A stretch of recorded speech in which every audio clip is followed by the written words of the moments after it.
Welcome. This is Elaine Starling, the Abundance Ambassador and the host of the Abundance Journey podcast and video show. And I'm super, super excited because I met this guy, Alan Carroll. Alan Carroll is brilliant. It's one of those things we start talking, I'm laughing out loud. I'm like, oh my gosh, we are twins separated at birth. We have so much alignment in how we think and how we like to structure things. And just he's awesome, okay? And I'm really excited that you get a chance to meet Alan. So let me give you a little bit of background so you kind of know where we're going with this conversation, because Alan is an educational psychologist who specializes in transpersonal psychology. He founded the Alan Carroll and Associates 30 years ago. And before that, he was a senior sales training consultant for 10 years at Digital Equipment Corporation. He's dedicated his life in search of tools that can be used by everyone to escape the psychological suffering that's caused by misidentification with our ego. So we reconnect to that vast, transcendent, mindful dimension of consciousness that lies just on the other side of the thoughts that we think and between the words that we speak. Isn't that cool? I was like, oh my God, Alan, I can't wait to talk to you. Alan, thank you for coming on the show today. I love what you had to say because it's the truth. There's a tremendous power there between the words that you speak. I'm excited about being able to share it with your listeners. Yeah, words are incredibly powerful. We'll talk more about that, as well as the space between the words.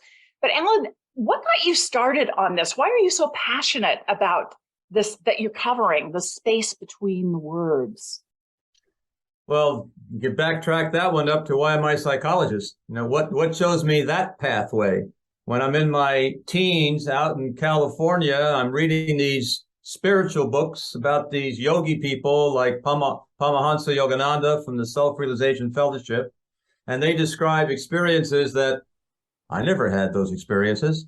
But wow, it certainly seems like my life would be better if I had those experiences of oneness and enlightenment and all these things they talk about.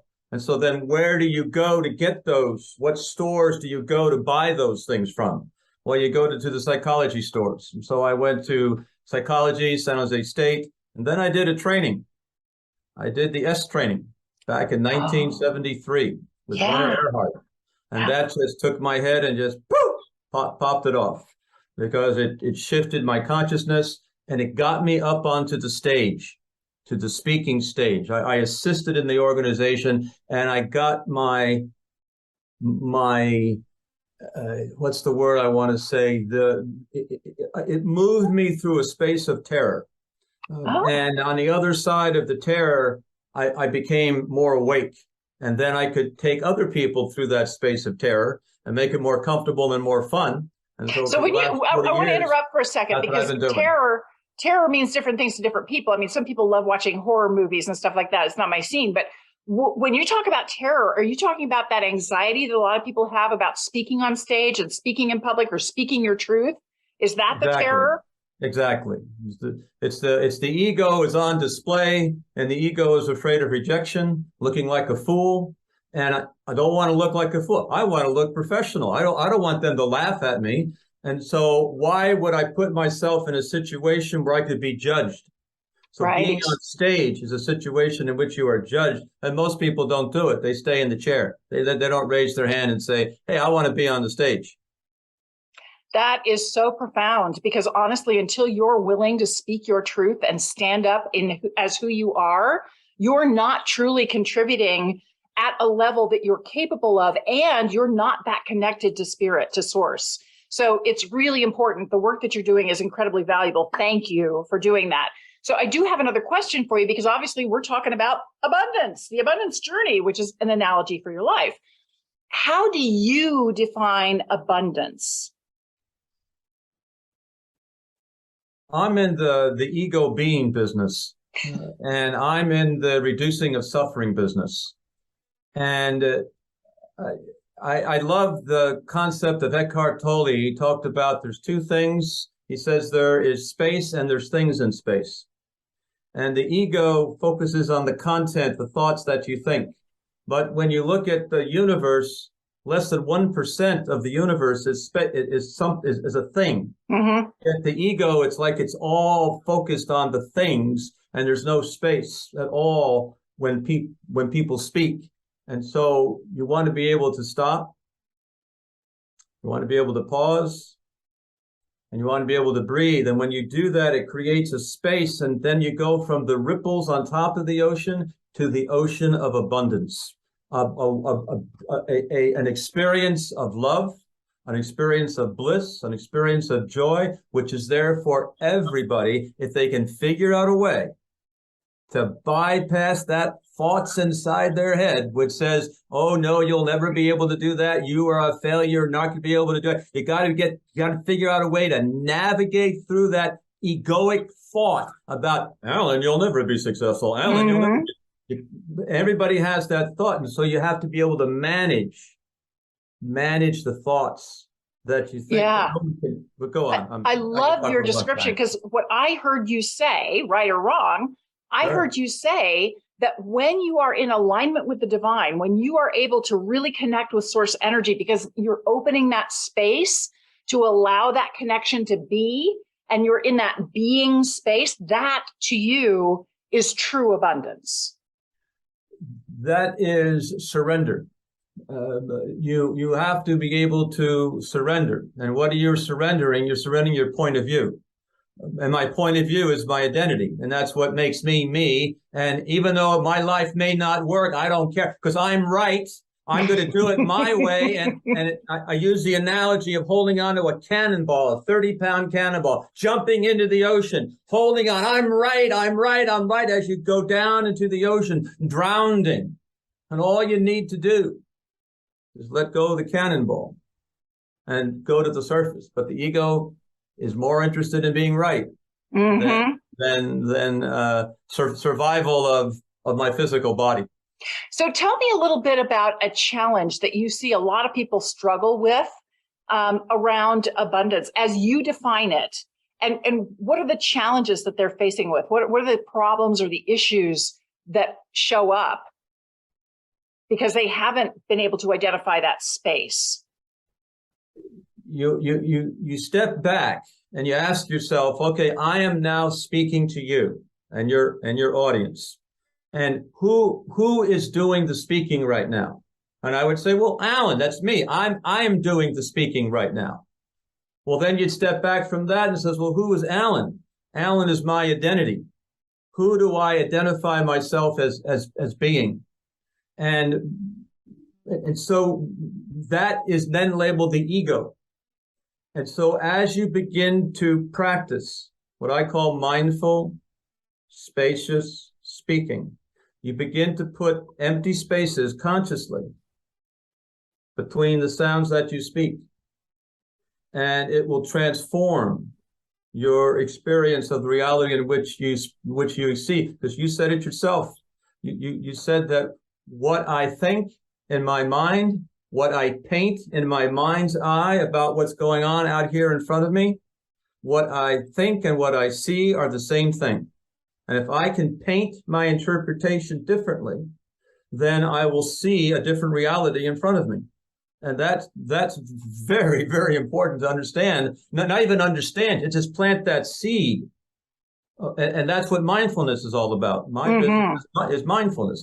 How do you achieve that state of consciousness? Well, you're leading into just the perfect thing that I want to talk about next, because obviously a lot of us struggle with this issue. We want to have that balance between ego, who we are unique and not different, and that collaboration with source energy, with the divine, where the divine is flowing through us as us. And the words that come through feel like they're not even our words. We're just tapped into a higher source that is speaking through our physical bodies.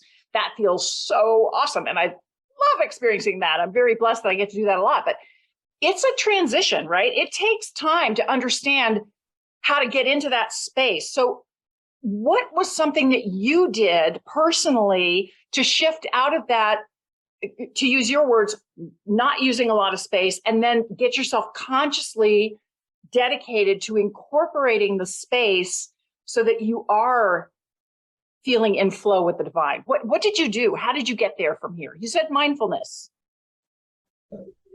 Yes. Two thoughts come to mind. One is the Course of Miracles. We'll put that one over there on that side. And the other one would be public speaking. And one of the ways I train people to do public speaking is, which I'd recommend, go to a quiet place in your home, close the door, sit in a nice comfortable chair, put a mirror in front of you, keep your physical body absolutely relaxed, and open your eyes and see if you can hold eye contact with yourself in the mirror and not say anything. That would be step one.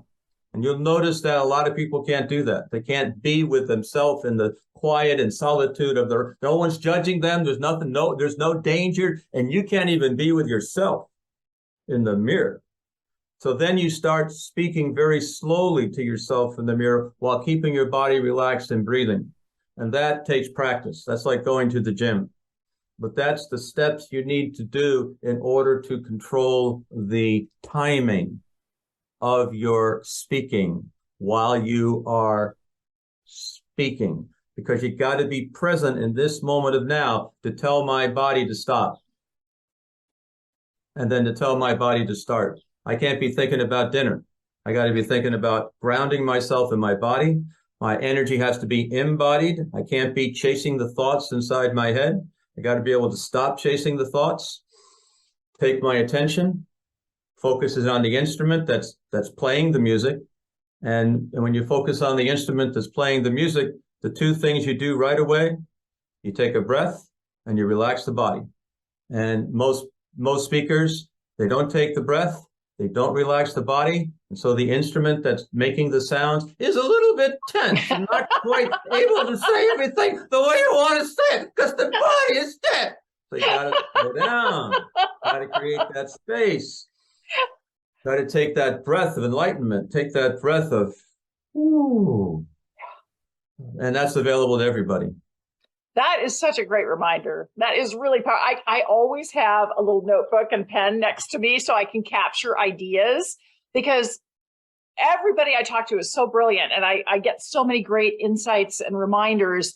And that was really, really spectacular. Sit down and look at yourself in a mirror and hold eye contact for as long as you possibly can. And one of the things that I love to do, Louise Hay talked about just beaming yourself love in the mirror. She has a lot about mirror work. I love and accept myself, just looking at yourself in the mirror and being present with yourself and letting that flow through you. And that's really powerful. And then being able to have that measured conversation where your body is relaxed. Great, great suggestions. Now, there's a lot of different things that you do with people. What's your favorite way to help other people experience this abundance that you're talking about? When you watch the amateur speakers that I work with in corporations around the world, nobody is able to control the timing of their speaking. And when you begin to watch the video, when they begin to watch the videos and you say, is there any spaces at all between the sounds that you're making? No, because you're not consciously thinking about pausing and creating an empty space. You're not thinking about that. You're thinking about the next thing you want to say.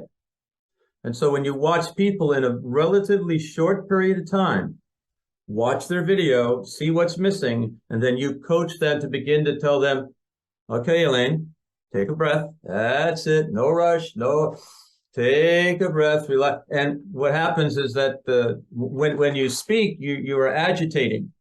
And when you pause, all that agitation begins to slow down and you become still. We call that stillness in the mindfulness business. And so you end up very still, no agitation at all. And when you begin to close your eyes and meditate, you become even stiller. And so the goal of being a great speaker is to be able to say the sounds, but also keep your body still and grounded and present, which can only happen if you have the thought in your head, Alan, take a breath, ground your body, look at Elaine's eyes. I got to tell myself that, but no one does that because it requires space in between the sounds that you're speaking. And I don't have time to create a space. I got 1,000 things I got to say right now. This space stuff, you got to be kidding. They only got 15 more minutes, and I got like 10 things I got to be saying. What are you talking? So there's no space at all. So the answer to that one is you have to be selective in what you say to the audience. You have to understand what is the pain the audience has. What are the issues the audience has in their organization that they're trying to solve? And how are you, the doctor, the healer, who's going to come in for 45 minutes and show how your solution? And so that was one of the things missing in the sales conversation. I do a lot of sales training. And so that's one of the things I tell people, hey, what's the value that you bring to the table? Let them know ahead of time that you understand the issues that they're facing. So then they'll give you their attention. Because you look like someone who can save them.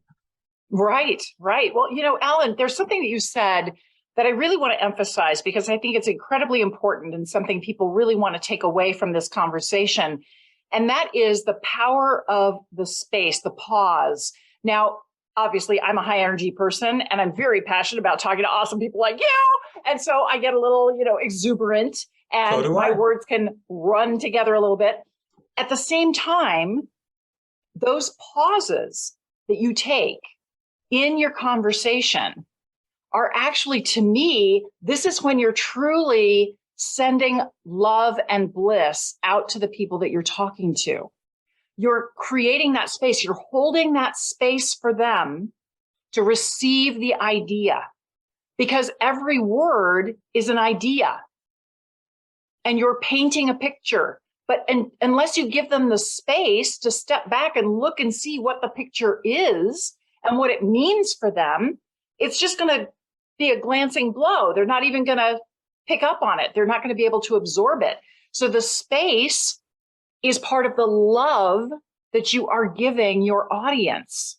And I think that's really, really important concept for people to grasp. So I hope you're feeling the love that Alan's been bringing us because this guy's like glowing. To add a little bit that Werner gave me, Werner Erhard in the S training 40 years ago, he talked about the definition of love. And he said, love is giving something the space to be the way it is and the way it is not. Because the ego likes it to be a certain way. And sometimes the things aren't the way the ego wants it to be. And so I suffer. And so love is giving something the space to be the way it is and the way it is not. And so I like when it is the way I want it to be. I don't like it when it's not the way I want it to be. And that goes into, well, how do you get out of that trap? How do you get out of the reality in which you live and you judge it as not fulfilling the way you want it to fulfill? You now have complaints about what is. You have complaints about the universe. You have grievances about the universe. Well, that's the cannonball. You're holding on to those grievances and cannonball. So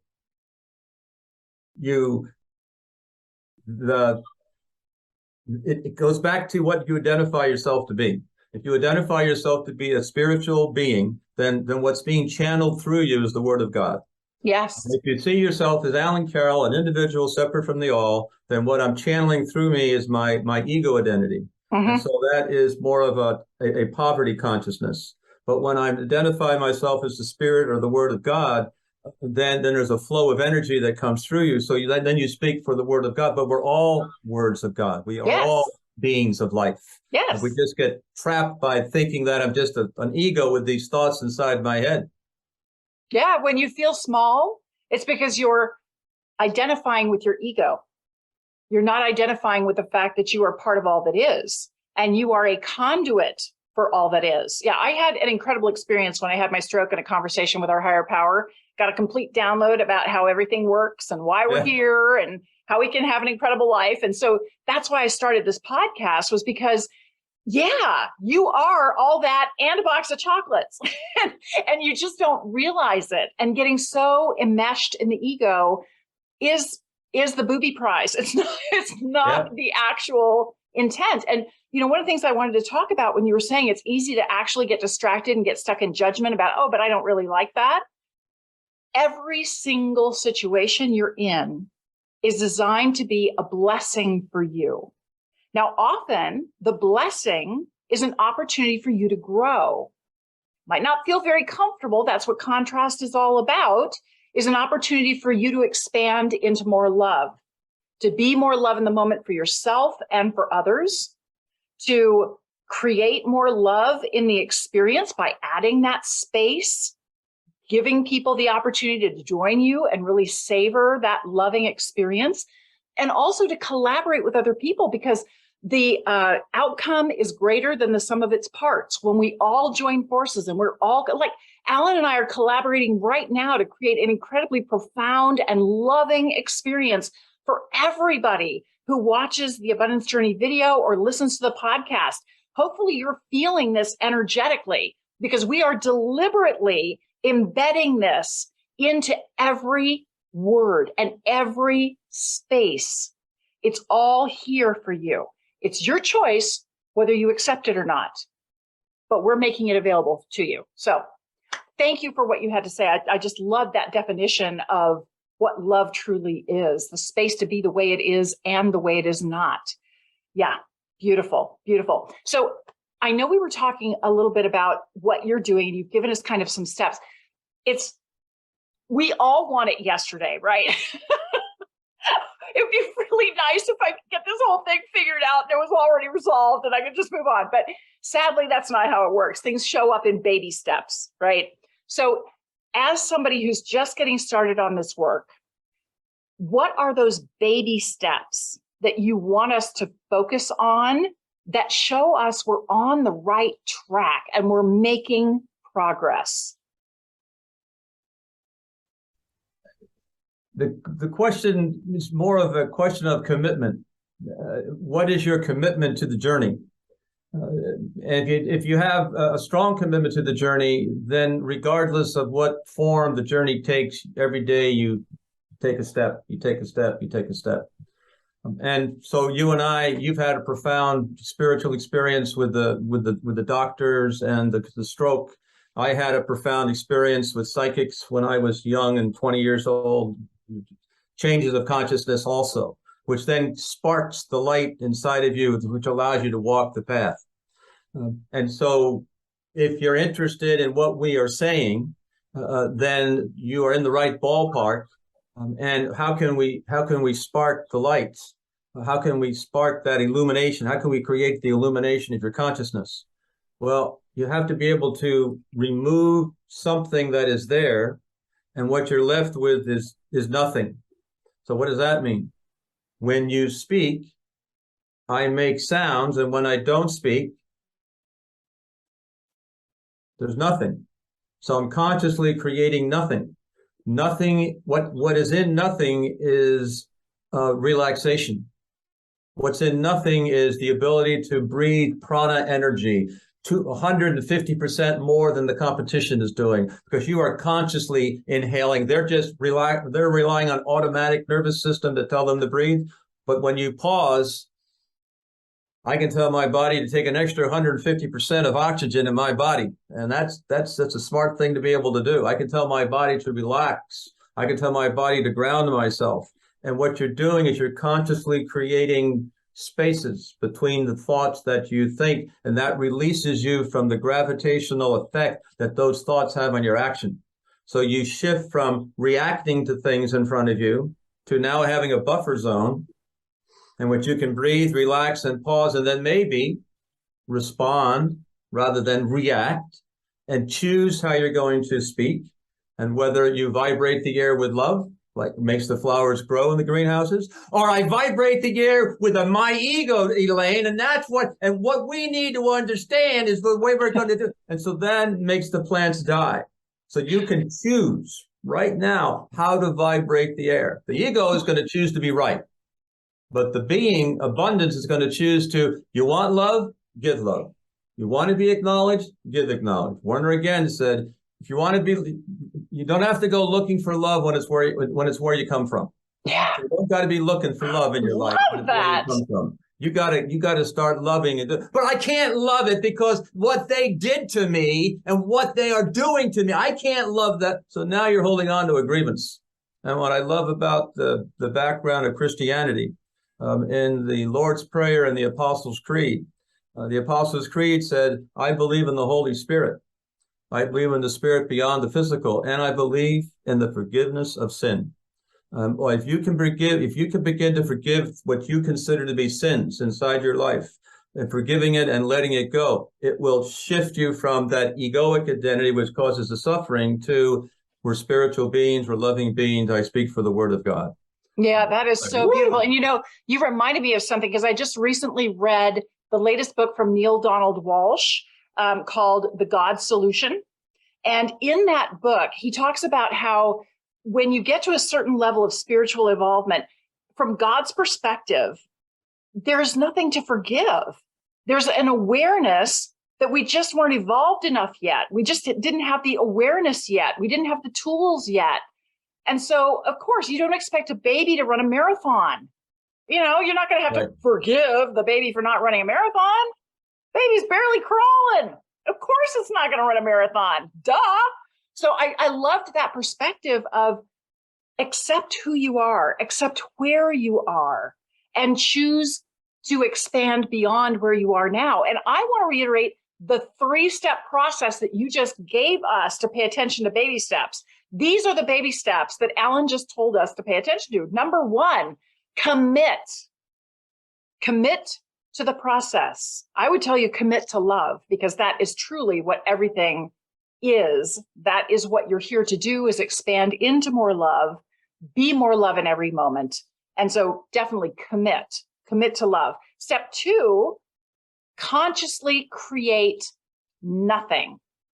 Consciously create nothing. And what you get out of that consciously creating nothing is more oxygen and more groundedness, so that you're centered and balanced and aligned with the divine. Beautiful. Step 3, choose. Choose loving thoughts. Yep. Choose to find the love. Sometimes the love is all around you, but it's almost like an Easter egg hunt, right? It's a scavenger hunt. They're hidden. The opportunities are hidden. And this is part of the game. You're supposed to be looking for love in all the places because it's always there. It's always an opportunity for you to learn and grow and become more than you were in this moment than the moment before. So that is so awesome. Alan, we talked a little bit before we got started on this conversation about your free gift, and I would love to have you share what you're making available to the audience today. Well, what I'd recommend to go to the website, which we'll talk about, acamindfullyou.com. And there is a section on the website where we do a 30-day challenge. This is your 30 days of commitment. So if they want to go to the website, they can go to the 30-day challenge where we start taking the baby steps, 30, 30, 30, 30, day by day by day by day for 30 days. That will propel you down the path. And the password just happens to be pause. So just type in that password, and you can enter into that 30-day mindfulness journey. That's wonderful. And Alan, I just want to reassure everybody who's listening and watching that the information on how to access the free gift is going to be in the show notes. So you'll be able to find the information really easily. Wow, what an incredible conversation. But there's one last step, Alan. Because here at the Abundance Journey, we always turn the tables on our fabulous guests, because we know that when you give is when you receive even more. And we love to serve our guests. So what is something that we could do that would help you? Something you could do to help me in my mission. Give me an opportunity to be on a TED Talk. Universe out there, if you hear me, I want to be on a TED Talk. So send the vibrations this way. I want to be able to do that. That's excellent. Something you can do for me, because I bet there's somebody out there that knows that. Yeah, I will definitely send you some connections that I have. I know some people who are TEDx coaches, and they have TEDx events. And so I know they'd be more than happy to chat with you about what that looks like. And, absolutely. Anybody here who's listening, I want to make sure that you reach out to Alan, let him know you want his TED Talk. Okay. And let him know what the key things are that you want to know through his TED Talk, because this guy's just a wealth of information. And we only have a few minutes to chat. I'm so bummed that we're already done, but we're not quite done, because wait just a moment and we're going to come back and activate abundance.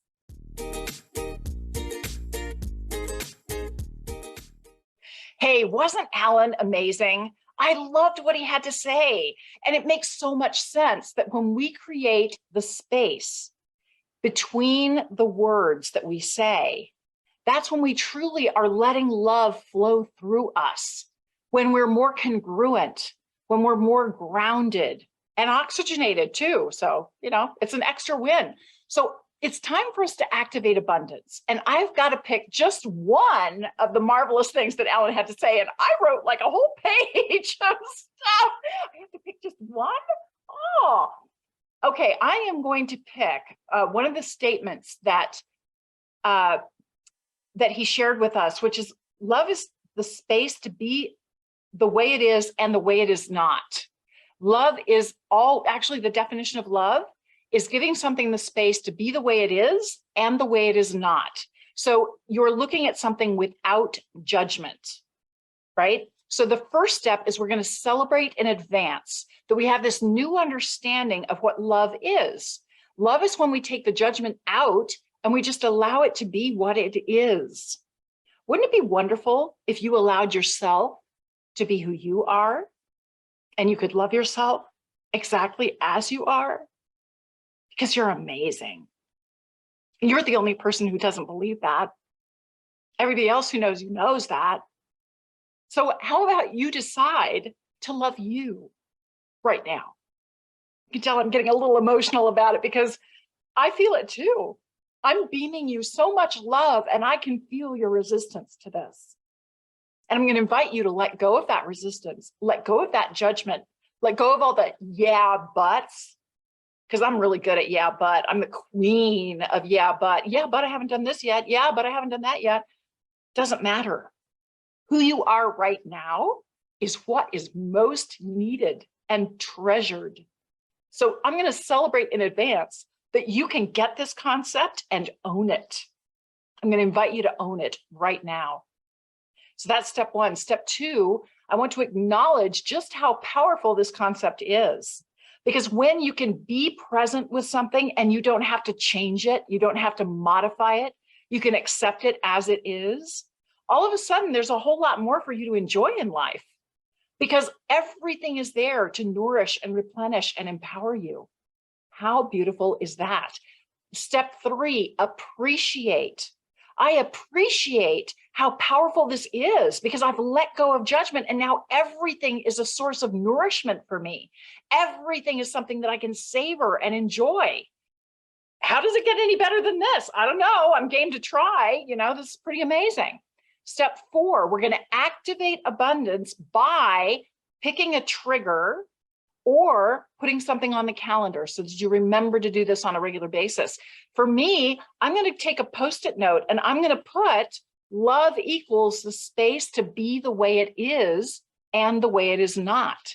I want to remember that. I want to make that front and center because when I can show up from that space and that's truly the love that I'm bringing to the party, I certainly hope that's the love you feel from me, that I love and adore you exactly as you are. And I invite you to love and adore you exactly as you are.